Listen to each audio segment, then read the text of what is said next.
Hello and welcome to Unprofessional Engineering. My name is James. You got Luke.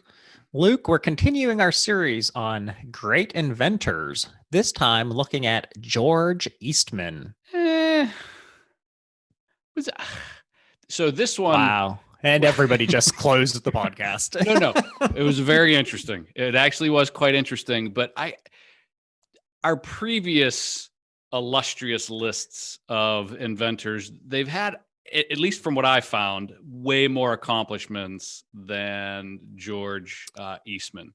So we did an episode a long time ago, because we've done this forever now, where we did like the one-hit wonder inventors. Mm-hmm. Georgie boy maybe could have fallen in that category. Yeah, he could have. Maybe.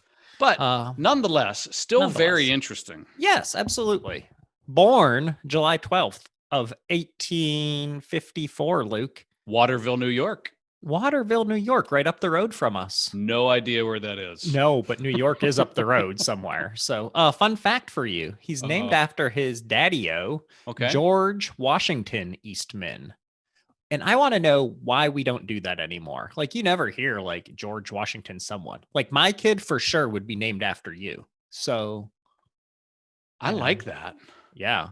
Like, I think Washington is a middle name, is just like when you have a middle name that's technically a last name, it sounds very sophisticated. Like, imagine if your name was James Washington Herzing. Oh my goodness, I would love that. Like, you'd run the show wherever you were at with a name like that. So here's the thing. As much as I like that, I equally dislike two first names, like the first name, last name, first name. Oh, goodness. Mm-hmm. I'm totally with you. Do you know anything about George's childhood? So it wasn't great from what I found. It wasn't. So yeah, his dad apparently started a university, some kind of college up in New York. I didn't get all the details of what it was. Eastman Commercial College, because of course it should be named after you, because that's what I would do. Yeah. Heck yeah. So apparently his father started this college, but then he had some health issues. Apparently his daddy-o had something wrong with his brains, I believe, and died. I think he was maybe like 13, 14 when he died, I believe. Eight. Yeah. Wow. Oh, I got when he left school. That's right. I got when he left school. Yep. Yeah. So after his dad died, when he was the ripe young age of 8 years old, that would be terrible. Isn't that awful? You know, there's this common thread. Not just they never went to university or did any higher education of most of the inventors we've done, but most of them have had relatively tragic childhoods in some fashion. Seem that way. Yeah. I guess just people died back then. But did you see the tragedy continued though? Oh, when he was 16, his sister died of polio. Oh, she caught the polios. The polios. I did see that. Yeah, super sad. Yeah, but before that, so at 14, George was like, hey, I got to take care of, my family. My mom had two sisters, apparently. So at 14, he dropped out of you're in 8th, 9th grade, something like that. He dropped out of school and started working, I think as a patent clerk somewhere, or it was maybe with a law firm at an or something insurance like that. company. Yeah. He was doing something. Nothing like that you would think some great inventor would do. No, not at all. Not at all. And then the story goes, James, and you tell me if I have this wrong, because I need to hear the story. Very rarely do I have things wrong. So apparently he was inspired by someone that said, hey, you're going to be going on this trip. Buy a camera, take it with you, and take lots of photographs. Apparently he didn't have a camera before this, and the cameras before this were those big box cameras that you think of on a tripod and like a big, plate that you shove in the side of it. Super heavy. So he buys this. The trip never happens to wherever he was going. I'm going to say, Europe, but I doubt it. Try Santo Domingo. See, I knew you had some of this story. It's all up here, Luke. But he keeps the camera, right? And apparently he becomes super infatuated with like cameras all of a sudden. And he spends all this time, trying to develop a smaller, better, more compact. And apparently there's a big developing process. I don't know if you have any details on like what that process was, but. So I didn't look into that, but I kind of just assume it's like like you see, you see on TV where people take the film and they have it in their dark room or whatever it is, and that's how they develop it. I just kind of assumed it was something like that, Kind of. which So seems like a pain. the process was called wet plate processing. Okay. And it's not like you see in the movies. Like in the movies, they're like little flimsy pieces of paper, and that's like current modern day film development. This was a big, heavy glass plate. It was covered with a mixture of silver and some other chemicals. Okay. And right after you took the picture, you had to develop it. It had to be done soon after, and it would take an entire day to develop it. And it was just a super, super difficult process. And what he perfected, he did not invent. Apparently, this idea of dry processing was developed by I didn't catch the name. Was first developed in Great Britain by some cat over there. I don't know if you have the name or not. I don't, but so what I saw from it was like it was that cat in the GBs somewhere. He publicized something, and then he got tutelage from 2 local like amateur photographers. And then he was like, "Oh yeah, I mean, I'm good here. I'm going to develop this new process and perfect it." Like, how does that happen? Well, and apparently he did it like in his mom's kitchen. You know what? First of all, if my mom came home from work whenever I was 16, 17, 18, whatever he was, and I had all these like caustic chemicals sitting on the kitchen table to like do this dry, my mom would have slapped me upside the head. Oh my goodness. And asked me what the heck I was doing. So that's what the Pittsburgh kitchen is for. Exactly. You know? So apparently, and if you don't, Pittsburgh bathroom. There's there's some houses that have the 2. Okay. So apparently he perfected this dry plate method. And the idea was, rather than dealing with all these wet chemicals they had to deal with, it was on a single plate process. And somewhere right around 1880 is whenever he actually started producing in a small factory these plates for sale. Okay.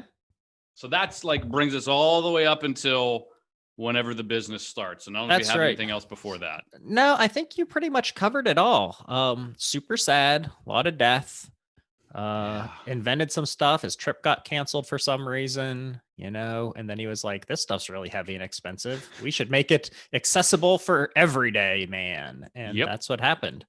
So before we get into the company, and if you haven't figured it out, that company's name is Kodak, because I guess some people might not know that. Let's take a break for a word from our sponsor. I have to assume Kodak. Absolutely it is not Kodak. No. But we do have some shout outs. Who do we got? So we have very different extremes on our shout outs. Oh no. Numero uno came from Snidely Whiplash, which admittedly I like the name. Wrote to us to let us know that originally they enjoyed the podcast, but over time they found our research not to be up to their standards, so they won't be listening any longer. So I'm really sorry to hear that, but I would like all of the people who are listening to know that we're certainly not forcing you to listen to us. I want you to feel free to not listen to us anymore. And you even don't have to tell me that you're not listening. I just mostly assume people that I see on the street aren't listening to our podcast. Well, the other thing too is I don't feel like our research has changed at all. If anything, I probably do more now. But it was always a relatively low level of research. Right. Maybe it was something I'd say maybe we knew something about, but it wasn't. So Snidely, I apologize, but I do feel like my level of effort in the research has been relatively consistent. And it is called unprofessional engineering. So I like that we give that reminder every 20 episodes or so. Take that with a grain of salt, folks, when you're listening. Yeah. So. Shout out number 2, though. This one's much nicer. Julia D, studying mechatronics and automation robotics in Arkansas. So way smarter than us already. Way smarter than us. Big old brain there. Also, the only female in her major at the moment. So she was thanking us for the shout outs to all those female engineers and inventors. Her physical therapist was the one who suggested our podcast to her. So that's pretty cool. And Julia is a skateboarder. which I kind of have to assume that's how she ended up in physical therapy, right? Yeah, You know, it doesn't seem like the safest thing. So thank you for writing in and telling us all those nice things. That was lovely. If any of you want to write in and say lovely things or tell us that you're not going to listen anymore, if you want some free stickers, or if you just want to say hi to Luke, why don't you email us at unprofessionalengineering@gmail.com. And don't forget to subscribe. Don't forget to like. Don't forget to share. And always remember, you can always tell your smart devices to play the Unprofessional Engineering Podcast. That's right, you can. Oh, and I do it all the time. So, Luke, back to history lesson. History lesson. Around 26 or so, our buddy George, not longtime listener, quit his job and launched his own photography company. 5 years later, he got a patent for a roll holding device with his buddy William Hall Walker, which that device allowed cameras to be a lot smaller and a lot cheaper. So, you know, like mission accomplished, right? It's now you can take your camera places on your trips and it didn't cost you an arm and a leg. So Eastman also came up with the name Kodak because he believed products should have their own identity, so not to be associated to anything else like his name. Ironically, you know, so in 1888 he launched Kodak, and the first Kodak camera is when it came out, 1888. And then a few years later, he changed the company name to Eastman Kodak. So apparently it was okay to not be associated. And then he was like, yeah, we're not going to do that. It's funny. So I heard a couple different stories about how the name Kodak. Okay. So first I heard George really liked the letter K. So it had to start with the letter K. He felt like it was a strong word or strong letter, whatever that means. Then I saw another area where it said his mother actually came up with the name using a series of anagrams. So that's, I don't know if there's any truth to any of that, but it's interesting. What's an anagram? Isn't that the frontwards and backwards one? I think so. But it's not. I know. So that's why I didn't. So when it said anagram, I didn't get it. But that is what it said. Okay. The other thing, too, that is interesting, and there's very, very few companies that have ever done this. I mean, I'm trying to think off the top of my head, and the only other one I can think of is Google. So I remember back in the internet war days where it was Yahoo and Google, and you would never say, go Google it. It was like, oh, I'm going to do a Google search. Now you just say, oh, Google it. Like the name of the company became the thing that you do. And Kodak did a really good job with this kind of generic name where it became not just the brand of the product, but it actually became the thing that you do, like Kodak Moment is a thing, or Kodak picture. It doesn't even have to be the brand Kodak. That's just how it rolled out. So yeah. Do you have more details on the camera itself? Because I do, if you don't. I might, but I would love to hear it from your voice instead. Okay, perfect. So like you said, 1888 is whenever he introduced the very first Kodak camera. And this was the first time there was a flexible film that was involved. So there was some paper for development and some other things inside of the camera. And it was essentially, I don't know, the size of a bread box, you know, relatively small in comparison to bread box. I don't know. You never heard that kind of analogy, smaller than a bread box. So this thing was relatively small. It was all made out of wood and had all the internals in it. And the way that it worked was it had 100 exposures on each roll of film. I saw that, yeah. And what you would do is you would basically take 100 pictures. When you ran out of film, you would, and these things cost $25 back in the day. So that's pretty expensive in 1888. For being the cheap alternative, yeah. So then what you do is you take the box, and this is where he was genius. Like, this is super smart. You send the box back to Kodak. So you don't do anything on your own. You send your box back to Kodak. Kodak then develops the film, gets you your prints. They reload the box and send it back to you for $10 additional. And if you think about this, this is exactly what HP printers do. So printer ink is totally, you buy the unit and then you're totally dependent on that company for the rest of eternity to get your ink and updates and all those sorts of things. So it's actually a pretty interesting business model. See, my printer business model is I buy the printer, it runs out of ink, I throw out the printer and buy a new printer. So I mean, we have that there.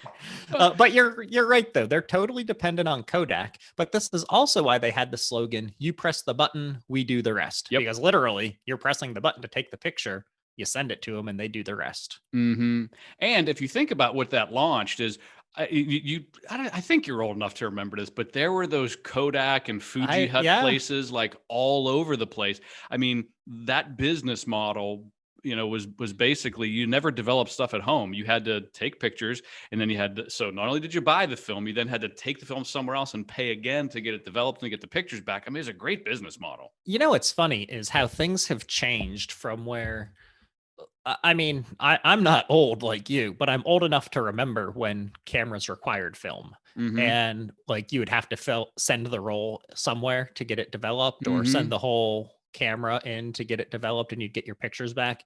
And then, digital cameras showed up and it's so much easier and blah, blah, blah. But now it's like kind of come back full circle where like my niece got like a little camera where she takes the picture and like it comes out and she has the picture there and it's the cool thing, like it's really cool and novel that the picture's ready right there without having to do the whole digital side of things. Kodak actually sells they call it like a retro. It actually looks Oh. like an old school film camera, like the outer housing of it, but it's a Mhm. digital camera that has a printer in it, and you basically take a picture, and the picture pops out the side. It's actually kind That's of neat cool. looking. Yeah, that's neat. Did you see that in 1889, our friend George Eastman hired a chemist by the name of Henry Reichenbach to develop a like that flexible film that you were talking about. hmm And then Thomas Edison actually adapted the film for use in motion picture cameras Oh, I did not see for that. developing. So further kind of like making Eastman even more successful and the company more successful. I did Um, not see that. yeah, in 1900, they launched, I guess, kind of like what we were just talking about, the Brownie camera, hmm which was targeted at children. It only cost $1 and it kind of doubled as something that was really popular for the military as well. So any of the servicemen that were out and about wherever they were deployed would take these $1 cameras and take pictures of everything that they were doing. So really, really helpful there as well. Okay. Moving on. Did you have anything else you wanted to talk about there? I don't. Some pretty tragic stuff happens again. It does. Can we have me cover a few other things Oh, first before for we get sure. well, I only know the one final tragic thing that Yeah. happens. Is there any others that you No, wanted to no, it's the cover? same one as Okay. yeah. So before we take our next break, I know that we have to have my wartime Oh, connection there's always a because wartime connection. there always is. So during World War One, Eastman also developed unbreakable glass lenses that were used for gas masks, as well as specialized cameras that were used for taking pictures of airplanes. Now, when I read that, I kind of assumed that means like not the airplane sitting on the ground that I'm about to fly, but the ones that are overhead to Yeah. figure out who was Probably coming like at spy us. cameras or something Yeah, like like that is my spy guess. cameras. Yeah. It also turns out that he was a pretty good guy from what I've read, as compared to some of our people that we've Yeah, looked into. apparently he gave away like hundreds of thousands and millions of dollars Millions. Yeah. apparently. Yeah. He gave away $100 million of his net worth for all sorts of philanthropic purposes. Mhm. He gave to the Mechanics Institute at Rochester, which became MIT, I believe. that became Rochester. He gave to MIT as well, which we mentioned probably every other episode or so. Um, and he had really high regard for education in general. Which made him contribute to the University of Rochester and to Hampton and Tuskegee Institutes, just all over the place. And he actually has a school named after him somewhere. I don't know. It's like the School of Art, though, that was Okay. named after him. So that was very nice. But in addition to all of this donating that he did, he also was really good to his employees. And he was one of the first Americans to embrace the idea of like employee profit sharing Oh, I in saw the that. US. Yeah, I Yeah. saw that. And he would make gifts of his own money to give to his workers. And also in 1919, he added what we would know today as stock options to his company. That's pretty which cool. super ahead of his time. So good for him. That's where I'm ending for my philanthropic portion of How the show. nice. But before we move on, maybe we take a break for this week's Luke's rant. Okay, so this rant is, I'm going to say timely, depending on when this one goes out. Sometimes these go out within a couple of weeks. Sometimes it takes a couple months, depending on James's mood. But right really now, we are in the throes of the pandemic. It is mid-January or end of January 2021. And we're trying to plan a vacation here, James. Ooh. Good luck. And last summer's, and this isn't just me. My guess is a lot of people have this exact same rant and feeling. We want to plan something.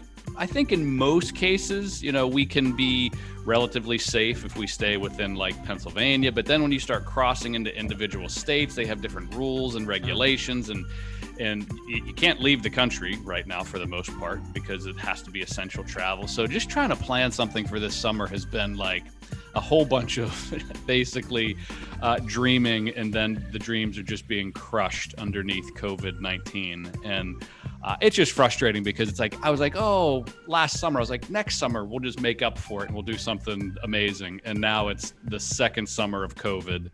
And it's just like, oh my goodness. And I don't know if anybody has any answers for like some staycations or ideas for, a teenage daughter to, have an enjoyable vacation with her family. That's the kicker right there. Yeah. Because Julie and I would be happy, I'm sure, to go away and stay local and do something. But keeping a 14-year-old entertained can be difficult. Yeah, that does sound difficult. So, I'm with you. Who has ideas? Yeah. Send them our way. Send them Luke's way, because my wife does not need any more ideas for travel. All right, Luke, what do you have next in the life of George Eastman? Yeah, so I think you talked about like 1919. So unless you have anything before 1932. No, okay. No. So George Eastman is diagnosed with a progressive and irreversible spinal disease that I could not find the name for. Everything I read was like spinal disease, problems. And I think a spinal disease, I'm thinking, was it spinal meningitis? But that's usually something that, you can be cured from. I don't know if it was scoliosis, which is, I don't know. I couldn't tell if it was like vertebrae that kind of disintegrate or what. Yeah. Whatever it is, he must have like a terrible quality of life at this point, because on March 14th, 1932, George Eastman shoots himself in the head. Heart or head? Heart. I thought I saw head. Okay. Well, either way, he shot himself. Either way, it's bad. And he wrote in a note to his friends, my work is done. Why wait? And it's just like, wow, that is not the way to go. I read that and I was just like what? Yeah. Like, wait a minute. Like, that's not how this story ends. As far as I can tell, he's the first of our kind of inventors that has committed suicide. I feel like Tesla would have done that, but I don't think that was the case. No, so crazy. Terrible way to go. Super bad. Yeah. He never married. He didn't have any family. Nope. And did you see that he cited being too busy and too poor when he was younger for the reasons that he never got married? Aren't we all, James? Yeah, that's totally reasonable. You know what he should have done was start a very lucrative podcast. That's what he should have done. So I have one other thing that I wanted to talk about because I couldn't end things on a sad note. And that was I guess his house, which has then been turned into a museum. Mm-hmm. Do you want to talk about anything else before I get into that? No, you jump into that. And then I want to talk about Kodak today for a little bit. Okay. I love that. Okay. So after he died, all those things, I guess a little bit before, he completed his Colonial Revival mansion on East Avenue in Rochester. So Rochester, New York, big part of everything going on with him. And this was done in 1905. Giant house. Yeah. So he was no longer poor once, he was getting old. 35,000 square feet. And so when he died, he bequeathed most of his assets actually to the University of Rochester. And that's the school that actually has the Eastman School of Music named after him Why because of wouldn't his have the donations. Eastman School of Photography or Art named I after him? know, Why right? music? Yeah. Okay. So they get this residence, 35,000 square feet. He wanted it to be the home for the university president. And they were like, this thing's giant. We can't have the president living here. So instead, in 1947, the board of the state of New York chartered the George Eastman House, Inc. as an independent nonprofit educational institute.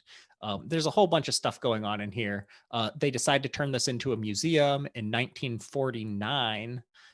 It was one of only 2 American museums with a photography department, and one of only 2 American museums with a film department to go along with the Museum of Modern Art that has both. In 51, the museum opened a big theater that seats 500 people to exhibit different film and like film gallery kind of stuff. So for like 40 years, this museum displays all of his objects, and you see him throughout the rooms in his mansion, all of this stuff. And then in 1989, so really not Wow, that that's a long big ago. jump. Yeah. So yeah, all these years it's doing that. 89, the museum completes this giant 73,000 square foot building, 70% of which is below ground and climate controlled, because people have learned so much more about how to preserve photographs and things I of that gotcha. age. So they no longer really need his mansion to be doing this stuff. So what do? They go, and a couple of nice ladies basically let up the charge to get the mansion back in working order and restore it back to its original glory And of turned the it into an olden days. Airbnb. And turned it into an Airbnb. No, they did not do that. But I mean, basically, it's just a super old house that's really cool to look at now. Yeah, so we can't go stay there. We cannot, but if you want to learn more about it and how not to stay there, head over to eastman.org and you can find all sorts of stuff about the history. So George Eastman left a pretty decent legacy. So the Kodak company is still around today. It is. They're not doing so great. They've had just recently, like just this past year, I've seen some amazing changes in their stock price. But so right now they have primarily, what is it? They have 4 different divisions within Kodak. So the first one is print. So this is commercial level printing. So if you're, let's say, like a CVS or a place that actually prints photos for other people, they sell these big, enormous digital systems. Maybe you're a company that does posters or whatever it happens to be. So large format commercial printing. Okay. The second thing they do nowadays is advanced materials and chemicals. So anything related to, Doesn't sound good. No, it doesn't, but it doesn't sound as fun as taking pictures. But the advanced materials and chemicals, they do, anything from, specialty chemicals. They're involved in X-rays, coatings, printed circuit boards. I mean, all kinds of stuff when it comes to materials. Consumer is the one I think everybody knows, Kodak cameras. So they still make a lot of Kodak cameras. Sure. Most of these nowadays are, I'll say, like more nostalgic purposes. And then finally, they're still super involved in motion pictures. Interesting thing about the consumer direction is way back in the day, whenever they were transitioning from film to digital and digital cameras became popular, Kodak was actually one of the slowest companies to begin to make that change. And really, if you look at their stock and you look at just the company history and size, I mean, they literally were kind of slow. I mean, they owned the industry for film and cameras, but when it turned to digital, they didn't pivot very well. how many companies, right, that you see that they're killing the industry, and then something like that comes along and they don't adapt? They did eventually pivot to digital, but it was too late at that point. There were already some other big players in the market. So that's where they're at like now. So just to give you a couple of numbers and to show you how the stock has changed. And the furthest back I could see their revenue was 2005. So in 2005, they had a revenue of $11.4 billion. Not bad. Good. It's not podcast money, but it's not bad. No. I mean, but for normal people, right? Yeah, for normal people. 2019, do you have a guess? No, I don't.